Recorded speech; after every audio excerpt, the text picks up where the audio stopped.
Okay, welcome back to another episode of Shadows and Ink. And today's guest is Jasper Bark. And I'm going to let him introduce himself now and tell us what he writes. So take it away. Well, I'm a writer of wrongs. I'm a writer of despicable, hideous, evil, really quite horrific things.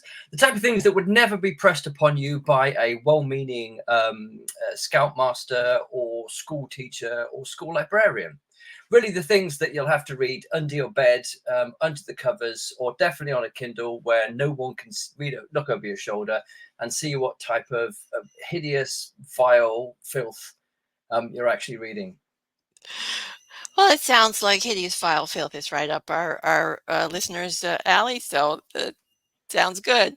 So, how long have you been writing, and what was your writing journey like to get to become an author? I've been writing just about my entire adult life, over 3 decades. Now, I would be the UK equivalent of a high school dropout. I went on the bum for a few years. I began writing professionally for a living when I got a job in a theatre arts cooperative that was nearby to my town. I sweet talked my way in there, and they took me on as an actor and as a trainee scriptwriter at the end of my teenage, beginning of my 20s. And from that, I became a stand-up and a performance poet. Once all the theatre work dried out, once I stopped touring with theatre companies, and then off the back of that, sometime in my late 20s, I had a mortgage and a wife, and realized I had a few more responsibilities. So I bullshitted my way into a job as a journalist. I ended up as a film and music journalist on a variety of national UK publications. And having done that for about a decade, I decided I had somebody else's dream job. It was very glamorous. I was meeting rock stars and I was meeting movie stars. My job was to go out of an evening. So I got into gigs. I went to films for nothing, met famous people, went to parties, but wasn't creatively satisfying. So it was my lovely wife who was pregnant with our second child, who didn't murder me when I said to her, I'm going to quit my very well paid job. At that point, I was doing bits of cable TV presenting. I had a very good income as a journalist. I said, I'm going to quit all that. I'm going to become an author. I had actually sold a novel by that point, and I used the advance to move us out of London, where we lived, to the country. And to my wife's credit, she not only supported me, she didn't murder me, dropping all that on her head when she was pregnant with our second child. So we moved to the country side. Uh, I live in a little weaver's cottage in a little medieval town called Bradford on Avon, which is quite near to Bath and Stonehenge and Glastonbury. If listeners probably recognise those famous UK places, and I thought I would just sit in my little ivory tower and think beautiful thoughts, and I overlooked the fact that when without my extra income, someone would have to look after the children that we were having and clean and tidy the house. So I kind of became a bit of a house husband until I earned my way out of that domestic drudgery by writing another novel and selling that. And I had a sort of like a early J.K. Rowling experience. She often speaks about how she would be rocking the cradle with one hand and typing with the other. And that was very much my experience with two very, very young children. But eventually I had enough money to pay for childcare and occasionally my share of the bills out of writing. And then my wife, who is very, very good at cutting to the quick and kicking my backside, pointed out that I'd been spending, by that point, about another decade simply writing sort of TV and movie tie-ins, everything from Nightmare on Elm Street and Blade books, books based on video game scripts, an awful lot of comic and graphic novel scripts, sometimes for original work, but often again Disney, Pixar, and all of those type of characters. If it was a kids franchise at some point, I ground out a book for it to pay the rent. And my wife did say, well, you quit a job as a journalist to be a writer, but I've never read anything that actually has your voice that I can point to and say, this is something only you could have written, which kind of knocked me backwards a little bit. And I thought, gosh, she's right. However, that's not something you really want to hear from your nearest and dearest. So then I had to sit down, and at the time I was wrangling with the fact I was working for a games company who had a very, very lucrative contract that they'd offered me that was worth an awful lot of money. And not just that, but they were very pleased with the work I was doing. So they'd offered me 2 more contracts following that, but they were impossible to deal with. Every single time I wrote something for them, and you get this in games and you get it in a lot of television and radio as well, the people that stand between you and the money have no clue about anything to do with fiction.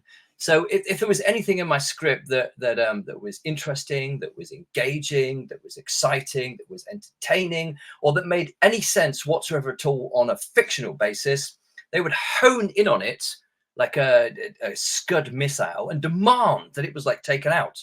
So the plot would make no sense. And you go, well, if we take out that scene, if we take out this particular point, nothing makes any point, and nothing in the game makes any point.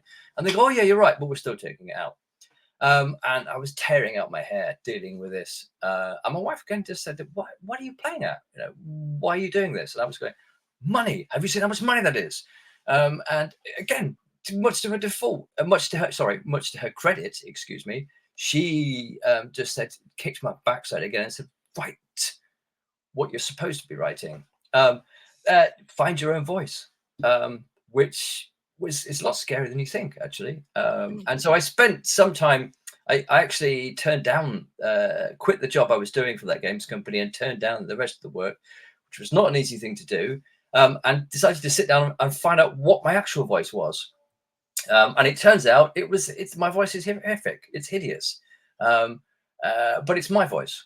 And I kind of discovered that I was a horror writer when I began thinking about the type of comics I want to write, the type of novels I want to write. I kind of went back to the novels and comics I read growing up my seminal reading habits, both as a reader and a writer. The things that really interested me were horror. So it was kind of a late realization in my life that, my goodness, I'm a horror writer. So that's kind of my journey to this point. And then the last 10 years was spent very profitably working with the amazing people at Crystal Lake Publications, who are fabulous to work for, and a variety of other mainstream and small press publishers. Okay, so tell us a little bit about your horror books. What can your readers expect? Do you do supernatural, or are you going like the serial killer route or something like that? What they can expect is to read something they don't expect. One of the most common, and it's one of my favorite reviews that I get, is the reviewer will say, I got 20, 30, 40 pages into this novella novel, and I thought, oh, I know where this is going. And then another 30 pages, I was completely lost. I had no idea where it was going. Effectively, I write the type of horror that people with jaded palates want to read. When you've read, think you've read everything there is to read in horror, that's when my work comes in, because I will take you places you haven't been before. I will show you things you probably haven't seen before. I will introduce you to an entire new pantheon of gods and monsters, and a whole new set of tropes you may not have encountered. And if you have encountered any of these tropes before, I can promise you they will not be used in the way that you've ever seen before. Now that sounds very intriguing. Good. That's how I want it So, to. yeah. So, of all the books you've written, does any one of them stand out for you? Favorite experience, something you had to overcome to get it finished? Oh gosh. Yeah, every book is like that, isn't it, really? I thought you were about to ask me what my favorite book is that I've written. And that's, again, it's like choosing your favorite child. And I don't think I really have that. That my favorite book is always the one I'm working on, because I've Yeah. yet to finish it. So I've yet to kind of cock it up. Yeah, that's Really. why I stopped asking that question, because I always get that answer from authors. This was, yeah, my So favorite yeah, book is the one I'm every writing. week, this is the work I'm working on, but particular challenges. I think the interesting thing is, uh, writing, particularly when it comes to style, and quite often when it comes to subject matter, is all about making specific choices. Stylistically, you can decide not to use adverbs, for instance. Many authors do, or you can decide, because it's really difficult to write effectively without any adverbs, to use as few adverbs as possible. Or you can decide not to use similes, say, for instance, or to cut down on metaphors, or to try and keep your sentences as short or as long as possible. There's a whole different series of decisions you make that define your style as a writer, and equally define your subject matter, because you're always saying to yourself, well, I would never write about this. Quite frequently, whenever I've decided I will never write about this, probably the first successful horror novel I wrote was for Solaris. It was part of the Tomes of the Dead series. It was about zombies. It was called Way of the Barefoot Zombie. And it was set on a private island in the middle of the Caribbean, and it was run by a member of the 1%. And he was running classes on how he had a captive colony of zombies, and he was running classes on how to make a killing on the market, how to become an aspiring super rich. And you do this by learning to be the ultimate killing machine. And the ultimate killing machine is, of course, is a mindless undead zombie. So he was teaching people the way of the barefoot zombie to free their inner zombies. And they it's like swimming with sharks. They learn to live with a colony of zombies. They learn to act like a zombie. They learn to be as conscienceless and as appetite driven as a zombie. And there was one scene early on where they're taught to actually attack living human victims and tear them apart. And they've caught these two trade unionists, and it was going to be, when I planned out the scene, a mother and a father and their child were going to be attacked by these aspiring would-be zombies. But when I came to write this, and I thought, actually, I'm a parent myself. There's no way I can write a scene where a child is. So I thought, gosh, that's the first time I've encountered that. So I did then think, okay, so now I found one of my limits. This is just not something I'm going to write about. Subsequently, actually, I think the very first short story I ever wrote for Joe, in his very first anthology for The Night is Dark, ended up being a story in which I actually transgressed that taboo I'd set for myself. And since then, I've discovered that all kinds of taboos I set myself, including certain horror topics or characters, I absolutely point blank refuse ever to touch, because everybody does that. One by one, I found that the weird challenge has been I've actually then come up with a story. I found myself in a situation where I'm writing about the very thing I promised I never would write. So I guess the most challenging thing for me, or the challenge that I've discovered, is there are no real taboos. And although you make choices and decide I won't ever do this, invariably it's a bit like when you're dressing up to go out on a date with someone and you're telling yourself, I'm not going to sleep with them. No. Oh, how do I look in this? No, absolutely, definitely. Sex is totally off the character actor. How do I smell? Because you know full well how that date's going to end, if they're willing.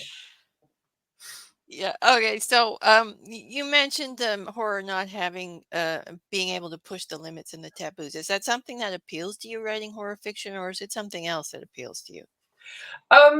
I think there's a lot of things that appeal to me about horror fiction. I think taboos are there for a lot of reasons in society. And initially speaking, they provide the checks and balances that we need individually and collectively as a society.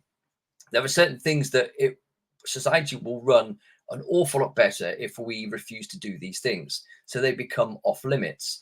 But this effect that this has upon individual psyches, I think, is that it could be quite oppressive, and it can also it can limit our experience, and it can limit our view of the world, and also it can inevitably be quite harmful, which is why gallows humor, sick humor, whistling past the graveyard helps puncture a lot of the psychic tension, stress around certain subjects and areas. And so confronting taboos and sometimes transgressing taboos can be very, very liberating. And it fulfills a natural role in society. Um, because if we have too many taboos, if there are things we really can't address and look at, these things can end up being quite destructive to us, both as individuals and to society as a whole, and they can have huge impact upon our mental health. Jung had a phrase which was, if you can play with it, you've got it. If you can't play with it, it's got you. And I think what a lot of horror writers do is we confront these issues and we create a safe space, a fictional space where things aren't real, where you can look at these things which frighten us, which repel us, which act as barriers and checks on our behavior, and you can examine why they're there. More often than not, I think a lot of horror can be very, very moral. A story works much better and is much more satisfying if the people who are coming to a bad end probably deserved it. Mm, Or if they didn't deserve it, and it's unfortunate they suffered, that the people who caused the suffering at least come to a bad end themselves. So these things can be addressed. So in that way, it's a safe, easy way of puncturing the poison, if you will, that exists, around the swollen abscess in our consciousnesses that builds up around a taboo. yeah. Yeah, it's a safe space to explore fears and the unknown as well. Yeah, and anxieties, and traumas. Mm, I yeah. find, I don't know if you find this, Anita, but the majority of the people who read my work, when I speak with them, kind of fall into two camps. They're people who are dealing with some form of anxiety or a past trauma, and they need a place to deal with all these negative feelings. Or they're people who work in some frontline position. They're paramedics, they're firefighters, quite often police officers, and a huge number of people who work in medicine, doctors, nurses, and such like. And they deal with some very grim things and things that maybe other people don't have to deal with in their everyday life. And so horror is a safe place to kind of explore that, to get rid of it. Yeah. Um, Yeah, it's a bit of a safe space for the writer too to get rid of their own traumas. oh, yeah. Obviously, I think we come with a huge amount of baggage, and probably an inability to pay for a successful or meaningful therapy. So this is what we do instead, and we get paid for it if we're lucky. Okay, so what's the hardest part about writing for you? Do you have trouble with dialogue, action scenes? Do you get stuck in that muddy middle? Um, I think the hardest part about writing is getting around to it, isn't it? Mm, Um, finding the um, time. Time is always one of these huge issues. I do it for a living, and I still don't seem like I have time to do it.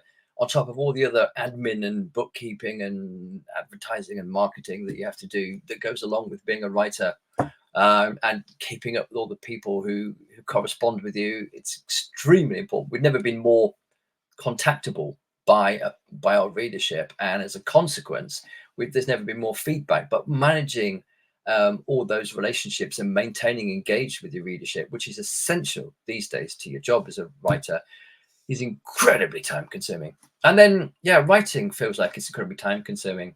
I don't know about you, but I tend to find writing is it's falling into a trance like state.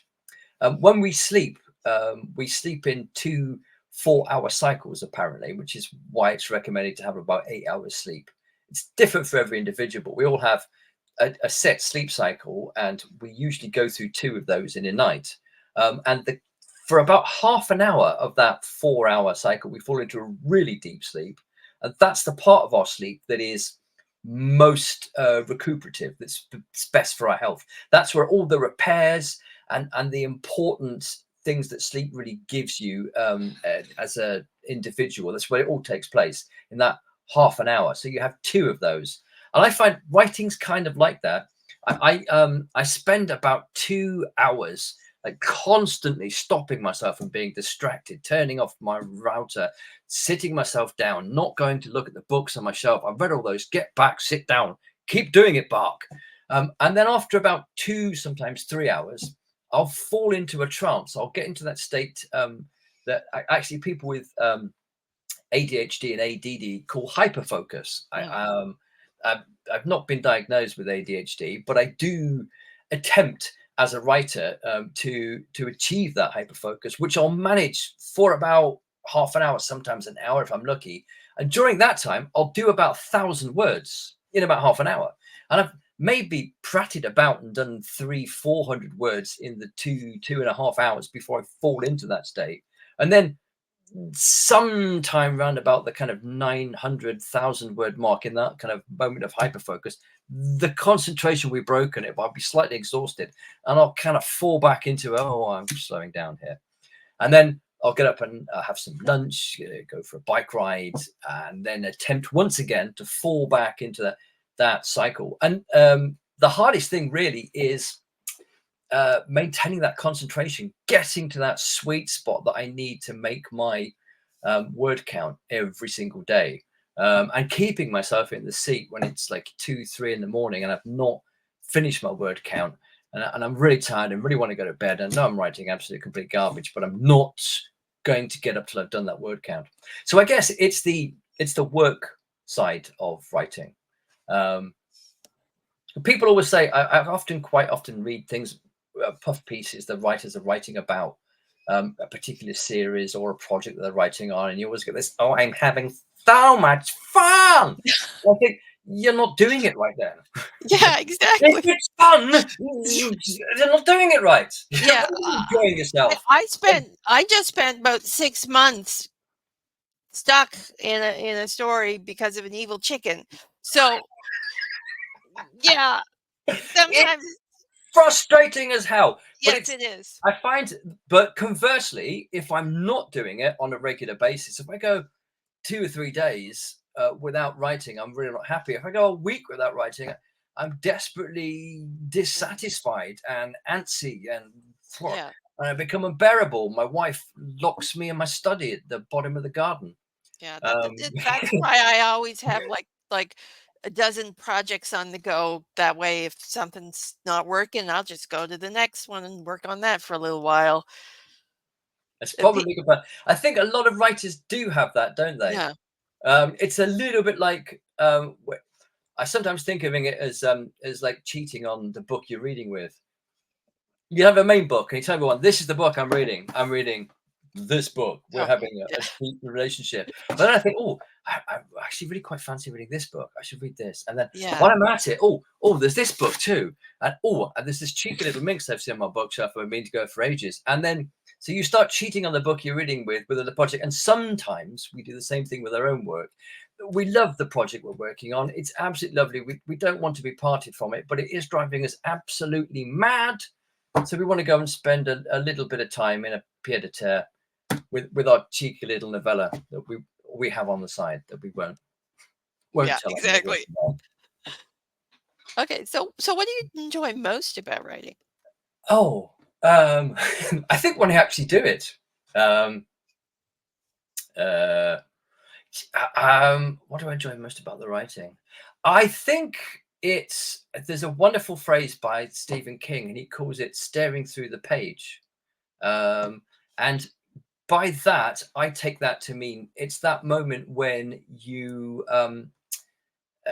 move from being in this very boring corporeal world and its limitations and its phenomenological sensations, and you step over into that virtual world of imagination when you're no longer yourself, when you're inside the minds and the bodies of a variety of characters, and you're undergoing and doing things that are outside of everyday experience, including probably your own.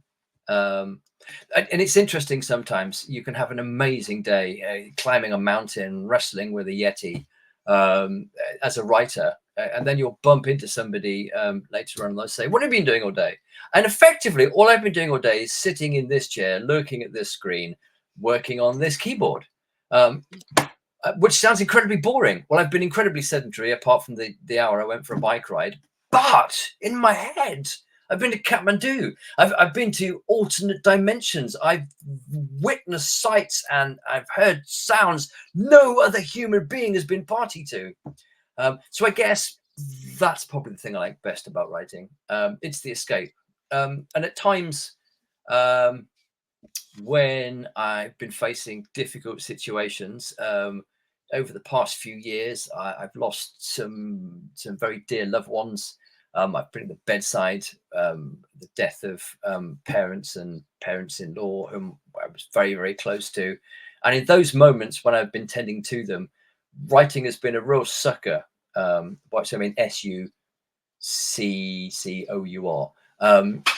It's been a balm for the soul. It's been an escape. It's been a refuge. So I suppose it's that I have this alternate dimension I can go to where I don't have to be me. I can be any number of people, and I can be transported and I can be lifted out of my clay feet and the material world, and I can go to some place where I can suspend all of the laws of physics and of reality, and I can remold it, and I can experience that, and I can lose myself in it, I guess.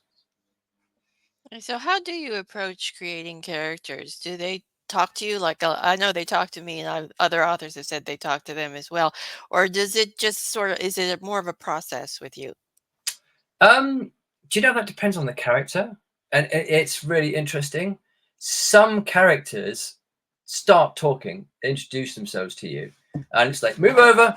Right, I'm writing this bit. Okay, you just sit back over there, no, take this down now. Everything I'm saying, quick, quick, quick, and then we'll write. And I've had some characters that are so quick witted, and they're far wittier and funnier than I am. And I'll try and make one of my characters sort of try and keep up with them, and I'll say, and then they'll come back whack quicker than I could with a comment. I think, where the hell did that come from? Um, and sometimes characters have dictated whole plot points to me. There was my second novel. I was getting towards the end of it, and I was thinking, it's not quite gelling. I need a bit of a subplot in here. I need to go back in subsequent drafts, and I was quite up against a deadline with that one. I need to go back to subsequent drafts, and I need to put in a subplot here, and I need to explain these things. And out of the blue, one of my favorite character in the thing, which started out as a secondary character and kind of pushed herself to the front, introduced this entire subplot to the main character, saying, "By the way, while all this was happening, you do realize this was happening." And she started saying all these things, and I was like, overawed. And in fact, I was even making notes. Go back and make certain you put this in that she's just said. And when I went back, I was writing this one at incredibly high speed because the deadline was 3 months and it was 90,000 words.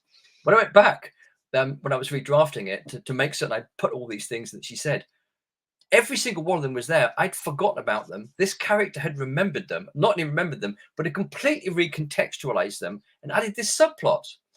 All the reviewers complimented on how clever this subplot is when it came in. And I swear I had nothing to do with it. This character invented it out of whole cloth and put it into the novel. So some characters are like that. Occasionally, I'll have quite a lot of background and detail on a character. I've really thought a character through, but they won't talk to me. And they'll take real coaxing till their voice. I've even had things where I've kind of like, it's their big reveal, their big kind of entrance. Every character standing about waiting for it to come on. They enter the scene and they refuse to talk. And I'm sitting there kind of idling, like, please say something. I'll say something. No, that's not what I would say. But how would you say? What would you say? Please speak to me. And they haven't. So it's entirely different with each individual character. And I think you get to know them better. And so I think at the beginning of a novel or a short story, sometimes you fake it a little bit. You put words into their mouth almost as kind of holders and marking things. And the more time you spend with them, the more you get to hear their voice and discover their foibles, find out the ways in which they're different to you and the ways they surprise you. Then often I go back in the second draft and I think, no, that's really not how they could talk in the opening scenes. And I'll fix their dialogue more when I've more sense of their voice. So I guess it's to answer your question, how do I go about it? I think it's like a discovery. It's like any relationship. You get to know them. Sometimes you don't like them very much. Sometimes you really like them. Sometimes they appall you. Sometimes they delight you. they reveal themselves to you over the course of writing, which is when you're writing well, when they surprise you, and the things that they do surprise you and take you by, um, catch you off guard. Because that's, as a reader, that's what I want. I want to be caught off guard. I want to be surprised. And even when I've plotted out a work in advance, which I don't always do, some stories demand it, some stories don't. I still want to be surprised. I still want to take me places I didn't expect, Mm. and for my characters to act and react in ways I didn't expect. Yeah, characters definitely surprise you because I mean, I'm a planner all the way. I have Mhm. outlines and everything. Yeah, and I've had characters come at me, even the most recent book I did. That, oh, by the way, I'm evil. I'm not the good guy. And it's like, okay, the outline goes out the door, and you have to redo everything. So yeah. But that is exciting when it happens. Mm. Have you ever had to redo a whole plot because a character won't go where you want them to go? Not a whole plot. I did have to go back and check a lot of things from one of my characters turned evil, and to make sure that none of the stuff I'd written contradicts the that she's now a traitor. So yeah, and but the other evil character actually fixed the ending. So Oh, good for them. mm, It's nice when they do that, isn't it? yes, it Do is. you ever sit there? I do sometimes sit there as a writer go and think, why didn't I think of that? I know technically speaking, you could argue that I did, but it really doesn't feel like I did. No, it doesn't feel like that at all. It's like, yeah, it's like, oh yes, yes, I'm here, and no, I'm not who you thought I was at all. It's basically what they're telling you. Far from it. Yeah. Yeah, and I love it when that happens. Okay, so you've also done some graphic novels, Mhm. and that's a very different process than writing a novel or a novella. So, how do you go about writing a graphic novel as opposed to a full length book? Well, a graphic novel is scripted, and it's closer to a film script. Um, you also mentored very early on in my career by some really well-known British artists. Dave Gibbons, who's famous for drawing Watchmen for Alan Moore, and also another artist who should be more well known called Gary Leach, who drew Miracle Man for Alan Moore. Um, Got me at the very beginning of my career when I was just beginning to make sales, and educated me in how to write for artists, because um, the majority of what the reader will see on a comics page is the work of the artist. Yeah, it's your story, and yes, it's your words, but they shouldn't be taking up too much of the page. Really, effectively, you're only going to have like two or three. Well, you're effectively going to have one or two uh, pieces of text. Either it would be a word balloon or a caption per panel, and you're only going to have like about 6 panels per page. So you're working very, very tense. Neil Gaiman, who is an exceptional graphic novel Mm, writer, often likens it, the kind of brevity that you use in writing a graphic novel, to the brevity that you use in poetry. Um, Samuel Taylor Coleridge once said that prose is words in the right order, and poetry is the right words in the right order. And to a great degree, you have to make your words count far more. You can't fudge it in a bit of prose like you can in a bit of prose. You can't waffle around it for a little while sometimes and cover yourself. You have to get exactly the right phrase, because you have a limited amount of words per page and a limited amount of words per story. The next thing you have to do is know how to break down action into specific series uh, of events and actions, so that you can effectively show a series of images which the reader can read as a sequence. And you have to know how to communicate that to an artist. And to a great degree as well, you have to know how to use that artist's storytelling talents, which will be different from artist to artist. So you have to know how to inspire an artist, how to get them to draw in a particular way, and how to get out of their way. You don't, you in a book, we might say this character walks into a room, or we'll give a huge description of the room, or we'll give a huge description of what the character's wearing. And the artist might have an entirely different conception of the character. And effectively, while you're the script writer for the piece, if we're using filmic metaphors, the artist is all of the actors, the cinematographer, and at the very least, he's co-directing, if not directing the whole movie for you. So he kind of has more of a main role in what reader will see. So you have to know how to inspire them, but get out of their way and let their talent bloom. So it's a very collaborative form of writing. It's a bit like jazz or playing music. You add your little role, and they run the rest of it.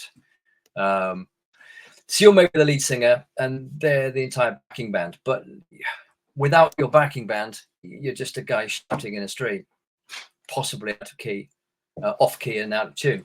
And so you break down your action into a series of panels. You write what happens in the panels very briefly and tersely, so that writer can write it, and then even more briefly and tersely, you write a few captions or bits of dialogue, so that the reader, when they see these images, knows how to read them. And you break them down into pages, and then you write that all up. There are different formats for doing this, but effectively, you'll write panel 1. Jasper walks into a room, sits down, and begins talking to Anita. And that's all you have. And then you're like, Jasper, waffle, waffle, waffle, waffle, waffle. Anita nods. Panel 2.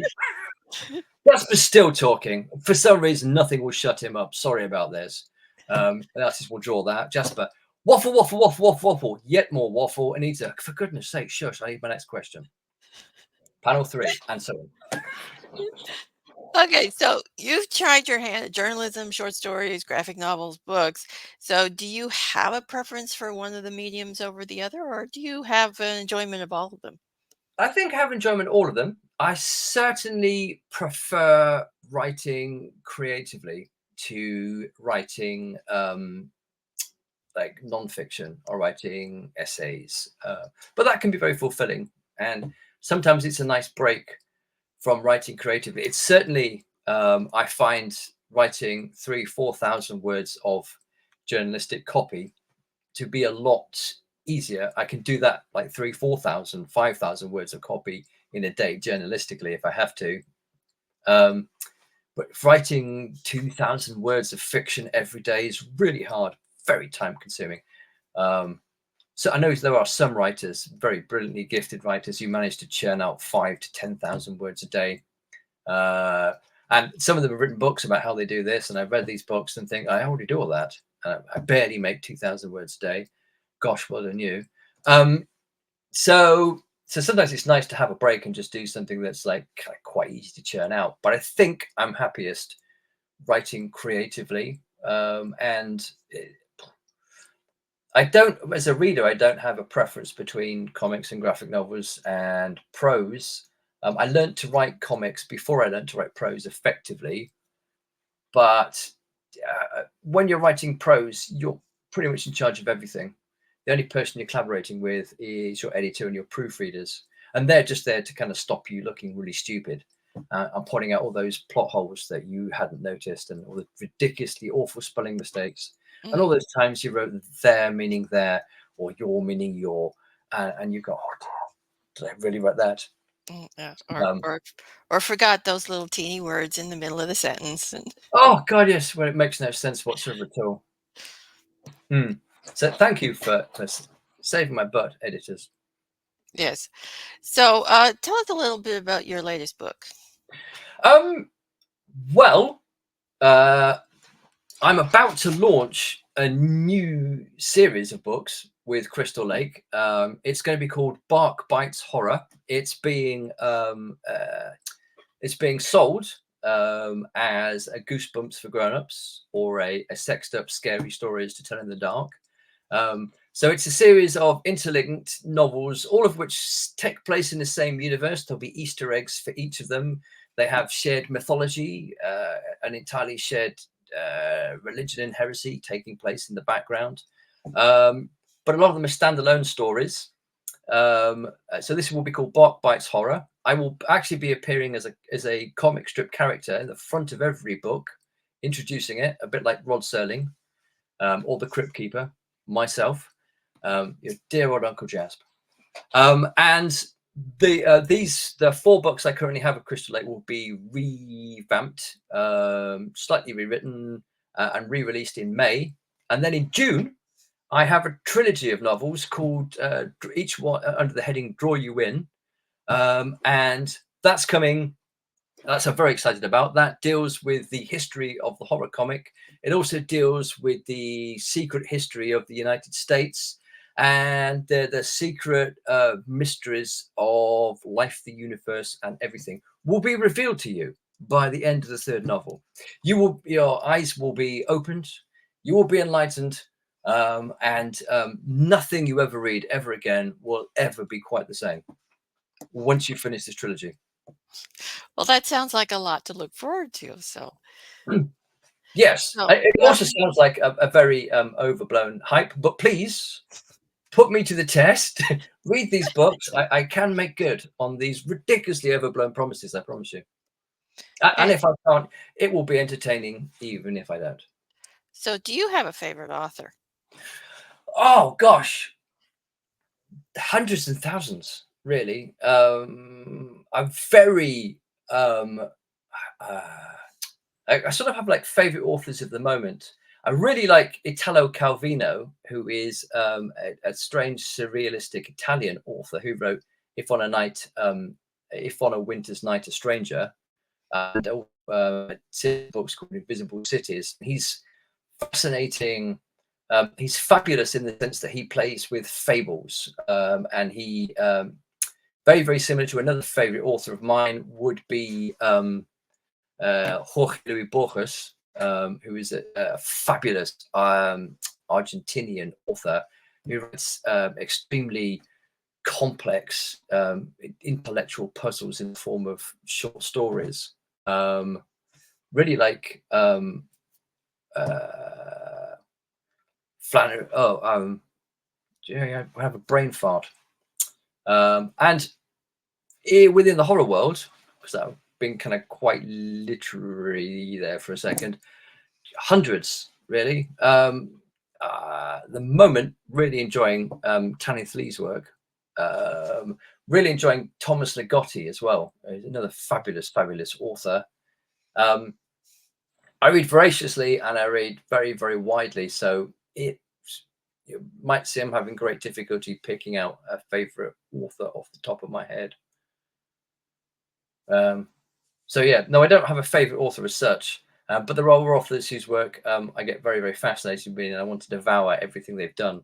And as soon as this interview is finished, 100 different names will come into my head, and I'll think, why? Why did I mention this author? Even now, my mind's going, wait, wait, wait. It's who's the author who wrote that? Like Kathy Koja was another author I was just trying to think of, who is fabulous. And his work completely reinvented the horror novel in the 1990s as part of the Del Abyss line, along with Tanith Lee and a variety of other authors and hundreds of others. And the same stalwarts everyone likes. I am probably a constant reader of King's work. So I love his stuff. Absolutely adore Clive Barker's work. Been reading his work since I was a tiny teen, and the books that came out, I put them all individually as they first came out.